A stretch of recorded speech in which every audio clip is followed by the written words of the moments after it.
So you guys are probably wondering why I'm riding a bike and I got some clubs on my back. Well, I'm actually at my old neighborhood that I grew up in, and that's my old house that I used to live in. I used to ride my bike every day down to the course, so today we're going to where it all started. This is episode 1 of the Great Minnesota Golf Together.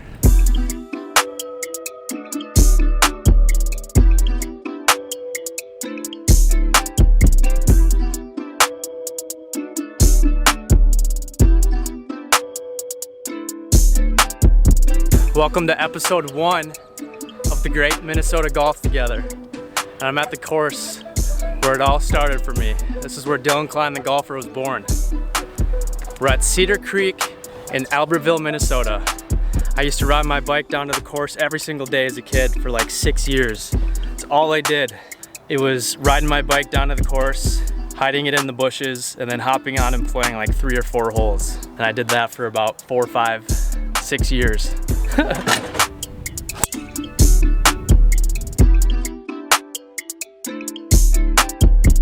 this one right here is 375 yards.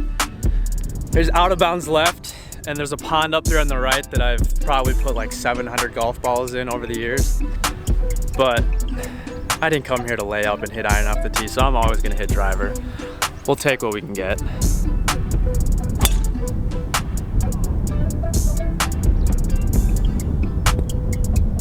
And we went out of bounds. Retweet.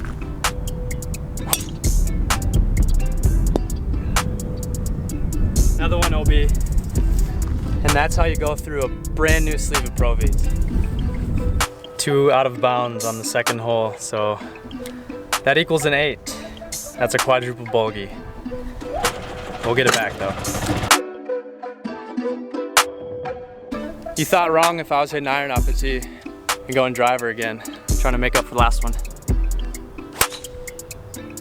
We're back.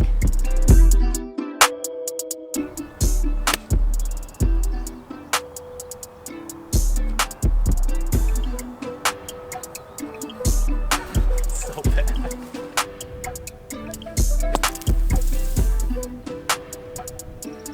We'll take that. Time to check out what these cups are like.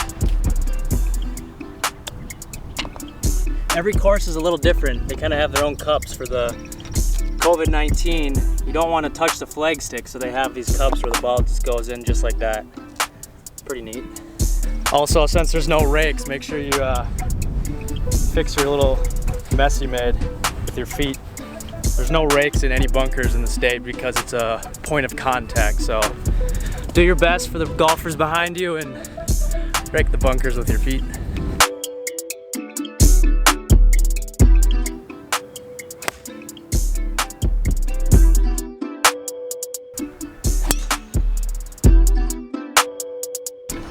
Right on the back green. All right, I got a legit chance at eagle here to make up for that quadruple bogey on hole number 2. So, probably putt this. Oh, that's not even my ball. What? The moment you think you're on the edge of the green putting for eagle, in reality, you're on the other hole. Took a bad bounce, we're in the bunker. So I take back what I said about the eagle.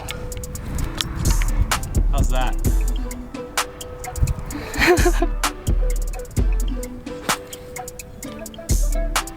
Oh.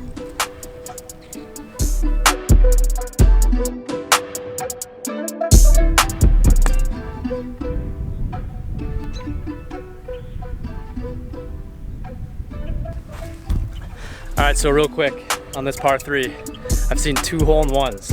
Well, one of them wasn't really a hole-in-one, but the first one was my uncle. He hit it and it just goes bouncing across the green and then just disappears.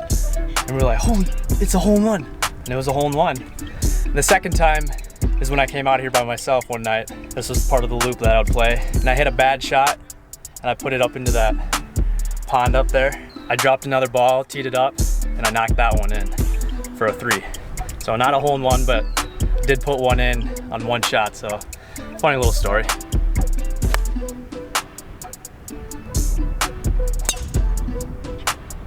All right, so real quick, this is the path that goes all the way through the course. And And if I wasn't playing the little 3-hole loop, I was coming here to practice.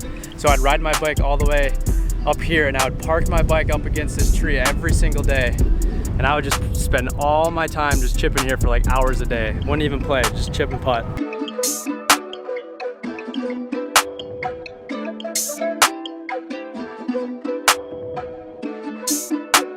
Just a reminder, this is episode 1 of the Great Minnesota Golf Together.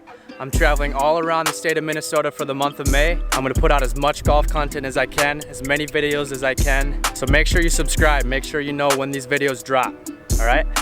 Subscribe.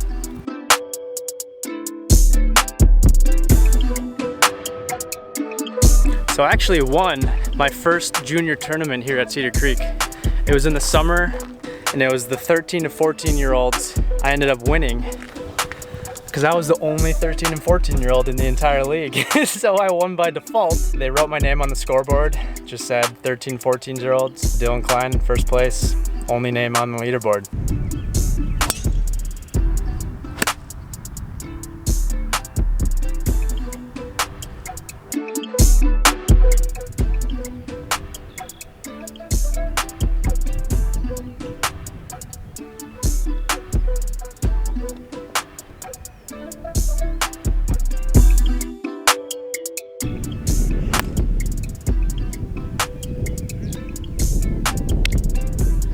Oh my God. I thought it was going right in. I think it bounced over and went into a pond maybe. Oh yeah, she gone. Somewhere in there. I think the 4th Pro V I've lost today. That's pretty sad. Should start buying cheaper golf balls.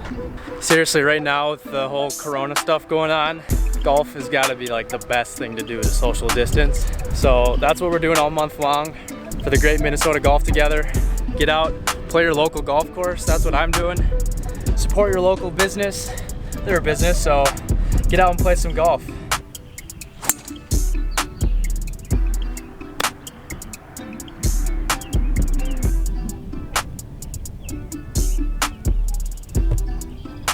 Story of today. All right, so I've done an absolutely terrible job of showing you how you can score out here at Cedar Creek. But reality is you can. There's so many birdies out here. It's a shorter course, 6,000 yards, but it's a lot of fun. It's always in great shape. When you come here in the summer, the greens are fast. Get a group of your buddies, come out here. You can get a cart, you can walk it, you can play some music, have some drinks. This course is all about it. A bunch of good people here. Cedar Creek.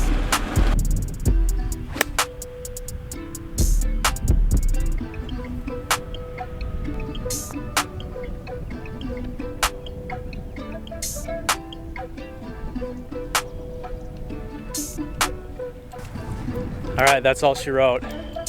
That's Cedar Creek. That's episode 1 of the Great Minnesota Golf Together. Thank you guys for tuning in. Stay tuned. Next week, we're going down south to the Jewel. I think it's like the #1 public course in Minnesota, so I'm really excited for that. I got a friend joining me with that one.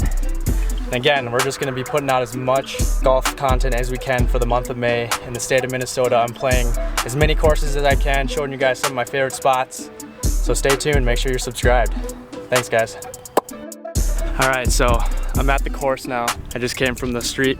There used to be some bushes right here, but they're gone now. But what I used to do is I would come here on the bike and I would hide my bike in the bushes and then sneak out on the course like every night and play this little 4-hole loop and then hop back on my bike and ride home.